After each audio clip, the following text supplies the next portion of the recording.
देखो यहाँ ध्यान देना पड़ेगा। हाँ, सबसे पहले देखो तुम्हें मैं यहाँ बताऊंगा आरबीआई मॉनेटरी पॉलिसी, ठीक है। उसके आने के पहले तक में तुमको टारगेट कैसे तय करना है और चार्ट पे यहाँ पे कैसे कंफर्मेशन लोगे। तो सबसे पहले तुम्हें करना क्या है कि अभी तो इसे हटाना है मुझे। कहाँ हटाओ, इधर। सबसे पहले तुम एक काम ये करो कि इसका जो ऑल टाइम हाई 2000 नीचे चल रहे हो उससे 26,000 का है। तुम चुपचाप यहाँ पे सबसे पहले ये बना दो। इसकी कलर थोड़ी डीप करता हूँ, रेड में भी करता हूँ रेजिस्टेंस समझ करके, ठीक है। इसको मोटा कर दिया।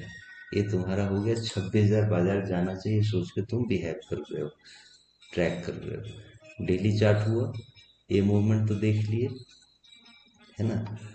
अब आरबीआई को फोकस रख करके चलना है, उस पर होमवर्क करेंगे, धीरे धीरे अपडेट होता जाएगा।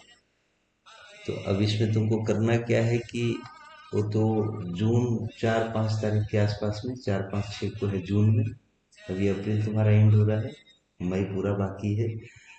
तो डेली चार्ट सरसरी तौर पे हमें पूरा अभ्यास होना चाहिए कि कैसा चार्ट बन चुका है।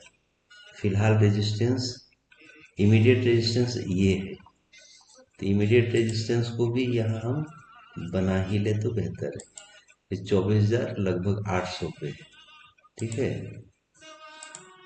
अब ये हिस्सा हम डॉटेड करके डॉट कर दे रहे हैं और डॉट करना होगा। हो गया फाइनल। अब महीने भर तक वेट करना है तो इसको वीकली में चेक कर लो। ऐसे भी वीकेंड हो चुका है, लास्ट कैंडल है, इसको वीकली कर लिए।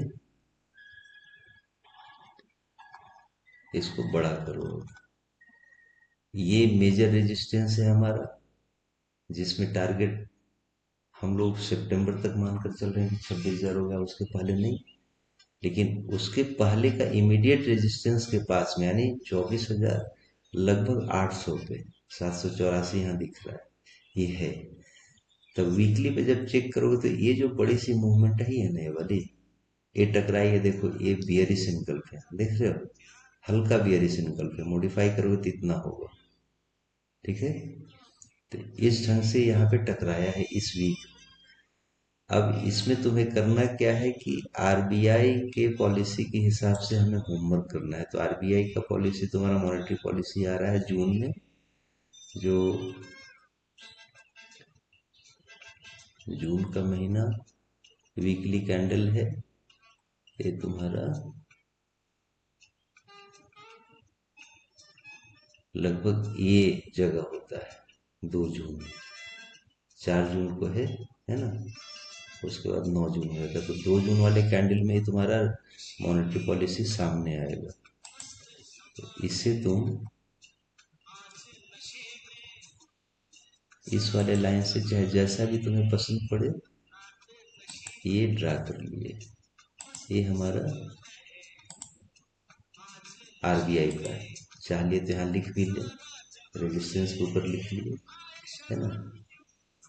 ये 4-5-6 जून को हमारा ये।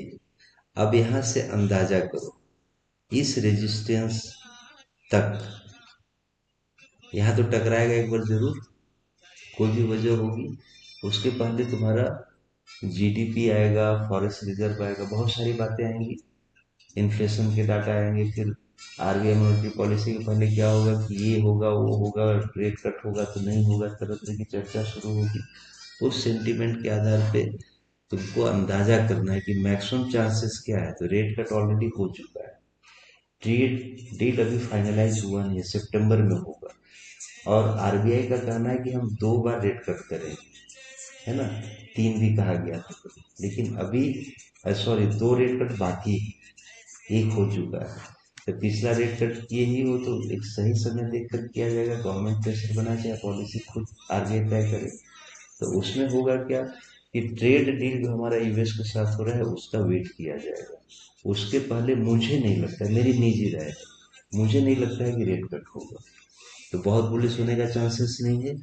लेकिन अब यहाँ चेक करो, तुम इस रेजिस्टेंस को, ये जो नेगेटिव पैटर्न ये देख रहे हो ना, ये वाली, ये दोनों इवनिंग स्टार देख रहे हो, इसको होल्ड करने का सिग्नल दे चुका है, इसको बुलिश इनगल्फ कर दिया है। ध्यान दे रहे हो,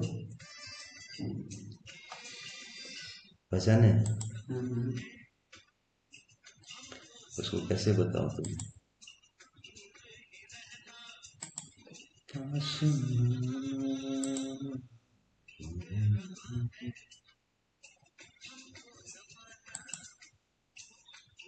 ये तुम्हारा ये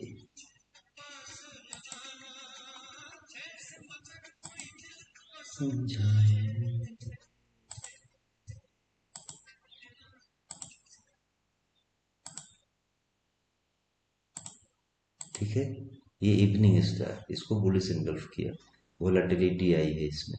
ठीक है, अब इसका जब तुम डेप्थ निकालोगे तो डेप्थ कंफ्यूज करोगे, कहाँ से हम डेप्थ निकालेंगे। ठीक है, एक्स्ट्रा ये तुम्हारा बना जो मॉर्निंग स्टार है, फिर देखोगे कि ये दो जी, ये अलग कर दो और ये अलग कर दो, कम स्मार्ट टाइप का मॉर्निंग स्टार है। लेकिन ये कैंडल ले लो पूरा, ये कैंडल पूरा ले लो और ये कैंडल पूरा ले लो और फिर ये लोगे तो देखोगे कि मॉर्निंग स्टार हो जाता है। बन रहा है ना मॉडिफाई करने पे? कैसे बन रहा है, अभी थ्रस्टेड है थोड़ा सा, चेक करो इसको। जैसे इस कैंडल से हम लोग ले रहे हैं, इस कैंडल से इस कैंडल को मिला लेंगे, ये जो लाइन बना तुम्हारा, ये इसको अलग करके, तो ये बियरिश इनगल्फ हो गया है सपोर्ट पे।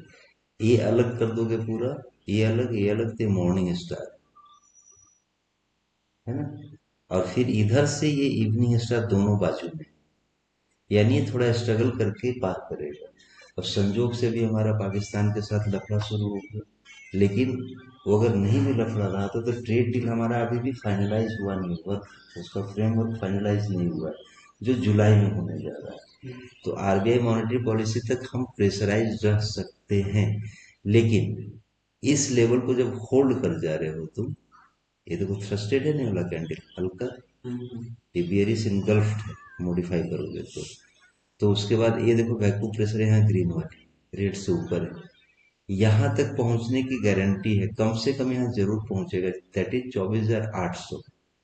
अभी हम मानते हैं 24,800 पहुंच जाएगी पक्के तौर पे, लेकिन अगला रेजिस्टेंस ए भी है, ए भी है,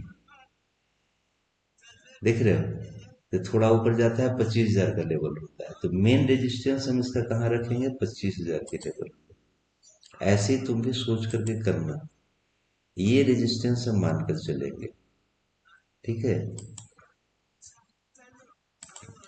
तो ये संभव है, इसमें टकरा के हम, ये जो बीम बना, रेजिस्टेंस का बीम बना ऊपर की तरफ से, इस आसपास में हम क्रिप करने का कोशिश करेंगे या टकरा करके नीचे गिरेंगे। पहले यहाँ पे प्रॉफिट बुकिंग जरूर आएगी, दैट इज 24,000, लगभग 750।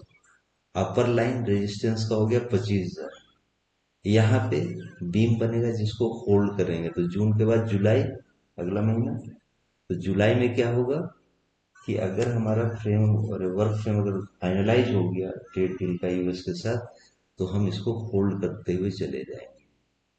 ठीक है, तो इस तरह से हमारा मैक्सिमम, पहला जो मैक्सिमम टारगेट होगा आरबीआई पॉलिसी तक में 24,784 समझो, चाहे 24,800 का लेवल समझो।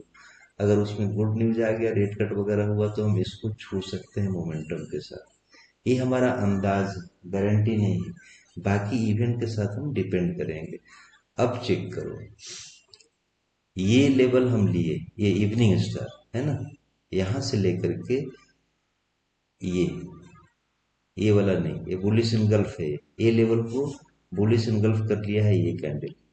तो यहां से तुम वैल्यूएशन निकालोगे तो ये तुम्हारा हो रहा है कितना पॉइंट,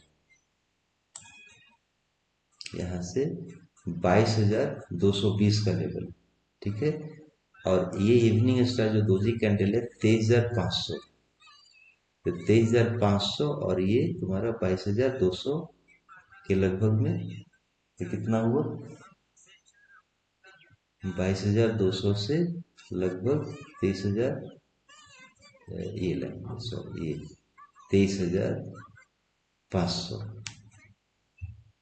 तो 22,200 से हो गया 8 5 1300 पॉइंट, 1300 पॉइंट। तो 23,500 से तुम 23,500 और कितना 1300 होगा ना, उसमें 500 जोड़ोगे तो होगा 800, 24,800 लगभग 25,000। तो देखोगे कि ये जो हमारा पहला रेजिस्टेंस जो बना है, रेजिस्टेंस का जो बीम बना डॉटेड कलर में, इसकी वैल्यूएशन 24,800 के पास है। और मोमेंटम बाय द वे अगर आ जाती है तो मैक्सिमम हम ये जाएंगे। फिर उसके बाद यहाँ टकरा कर प्रॉफिट बुकिंग होना, कहे कि थ्रस्टेड भी हो जाए। ये तो वैक्यूम प्रेशर है यहाँ पे, ये वाला ग्रीन वाला जो कैंडल है ना, इसको होल्ड करेगा नहीं करेगा हम बाद में तय करेंगे, जब मॉनेटरी पॉलिसी डिक्लेयर हो जाएगी और बाकी इवेंट भी होगा उसमें। तो उसमें इन्फ्लेशन के बारे में बताएंगे, जीडीपी की कितनी संभावना है, कैसी संभावना है, सारी बातें की जाएगी आरबीआई की तरफ से। तो तय हम करते बन जाएगा हमें कि ये इस लाइन को होल्ड करेगा कि नहीं। लेकिन जो बनावट है पहले इसको क्रिप करेगा, जो जुलाई पे शिफ्ट हो जाएगा और मूवमेंट के लिए। और जुलाई तक का टारगेट हम लोग का ए लाइन है ना, 26,000 का। ओके, तो 26,000 तो जाहिर है कि मॉनेटरी पॉलिसी तक हम जाएंगे नहीं। मॉनेटरी पॉलिसी के पहले घटना क्या घटेगी, फेड का भी आएगा, उनका भी रेट कट का फैसला वगैरह आएगा बैंक का, उसको भी देख लेंगे। बात समझे? तो इस आधार पे फिलहाल टारगेट हम यहाँ का रखेंगे, और मेरे हिसाब से ये लगभग गारंटेड है, 24,800 छूने की पूरी संभावना है मेरे विचार से। और इसमें बाकी छुपी हुई कई घटनाएं इधर आएगी जो इकोनॉमिक कैलेंडर में हम चेक करेंगे, इतने सारे कैंडल पे। तो हमें कमाना है जो कैंडल यहाँ बनेगा उसमें अनुमान और आकलन हम लोग कर लिए, टारगेट ए फिक्स कर लिए। अगर कोई बैड न्यूज चलती है, इंडिया की युद्ध शुरू हो जाती है पाकिस्तान से, तो ये टारगेट हम छोड़ देंगे, जिद पकड़ पकड़ के नहीं बैठेंगे। ये सिंपल सा, ये 6 में 7 में को आई फेड की 6 और 7 मई को है। तो तुम जैसे आरबीआई के हिसाब से यहाँ किए हो, तो वैसे ही एक चीज और लकीर लगा दो यहाँ पे वर्टिकल लाइन में, चाहे जो भी सुविधा के हिसाब से। मतलब कितना ना, मई है ना वो, 6 मई। तो ये तुम्हारा 6 मई लगभग यहाँ पे है, ठीक है। अप्रैल तो खत्म ही है लगभग, तो 6 मई का लकीर एक यहाँ बन रहा है इस जगह पे। अब यहाँ तुम चाहो तो क्या गुब्बारा सुब्बारा लगता है ना, कहाँ से लगेगा जी, मैं तो बार बार भूल ही जाता हूँ, टेक्स्ट में आता है। ये तुम चाहो तो यहाँ लगा दो, ठीक है। ये नोट कर लो, चलो लगा देता हूँ, रिकॉर्डिंग हो रही है तो भी नोट से। अब यहाँ नोट कर लिए, यहाँ पे ये लिख दिया, यहाँ पे तुम्हारा क्या हो गया, टेक्स्ट क्या लिखूं, चलो सिंपली फेड मीटिंग है ना, फेड मीट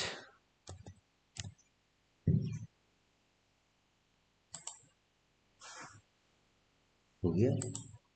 अब यहाँ जैसे रखोगे फेड मीट आ गया, तुम यहाँ कंक्लूजन वगैरह और लिख करके नोट कर लो। यहाँ आरबीआई का हो गया, ये भी तुम ऐसे लगा के रख सकते हो। तो ये अपडेट हमारा है। और इस बार फिर देखना, फेड मीट जो है ना, ये बाजार को खींच के यहाँ लाएगा। कैसे?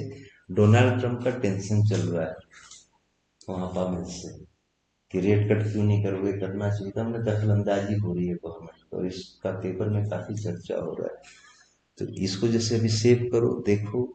तो आरबीआई के हिसाब से यहाँ तक जाओगे तो आरबीआई अगर बुलिश मोड पे ले जा रहे हैं, तो फेड के हिसाब से, आरबीआई के हिसाब से यहाँ पे, तो ये जो बुलिशनेस दिख रहा है फिलहाल, अगर बाय द वे पाकिस्तान से तुम्हारी लड़ाई नहीं होती है तो ऐसे में बैंक में तुम काम कर सकते हो, जो लीडिंग अभी जा रहा है। और उसी दरमियान अगर किसी बैंक की रिजल्ट है, साथ ही साथ जहाँ ईएमआई का प्रभाव पड़ सकता है, ऑटो हो गया, रियल एस्टेट हो गया, वहां तुम पोजीशन बना करके गेन कर सकते हो। टारगेट अभी से तय करके चलो और एग्जैक्ट उस समय तो टारगेट पहुंचता है एग्जिट कर जाओ, है ना। अब क्या लग रहा है इसमें तुमको, कैसे तय करोगे? एकदम सिंपल है, कोई माथा पच्ची नहीं। ट्रैक यहाँ पे करेंगे, हम पर्सनली करेंगे फेड के हिसाब से और प्लस फेड के हिसाब से जो इनकी वार्तालाप हो रही है हाँ ट्रम्प और हाँ पवन साहब के बीच हाँ में, तो हाँ मे भी चांस है कि ये प्रेशर में कट आउट करे। कर हाँ ठीक है। हाँ और साथ साथ 5 तारीख तक ऑटो सेल रिपोर्ट भी आएंगे, हाँ राइट। हाँ, ये भी है। तो उसके हिसाब से हम कंपेयर करके और आगे हाँ, बढ़ेंगे ऑटो में या फाइनेंस में। और ऑटो सेक्टर का भी सीजन चल रहा है, फेस्टिव हाँ। सीजन है, लगन वगैरह है, तो उनका डिमांड बढ़ेगा। और पिछले रेट कट के हिसाब से तुम्हारा ईएमआई सस्ता होने जा रहा है, तो इस पर शायद ऑटो से ज्यादा होगी। और ज़्यादा। तो ऑटो के दम पे भी निफ्टी जाएगी ऊपर, है ना। रेट कट होगी तो फाइनेंस में थोड़ा हाँ, डिस्काउंट प्राप्त होगा और फेड ईएमआई मीटिंग पे। के पहले भी तुम पहले ऊपर जाओगे फिर नीचे आएगा। तो ऐसे करके तुम टारगेट, पॉसिबिलिटी है, मैक्सिमम संभावनाओं को देखना है कि हम कितना अधिक अपने अनुमान के करीब जा पाते हैं। गारंटी लेके नहीं चलना है, समय आएगा तो अपडेट करना है, नेगेटिव जाना होगा तो नेगेटिव भी मार देना है। हम्म। तो चलो इसको बंद करता हूँ, हो गया काफी। हम्म।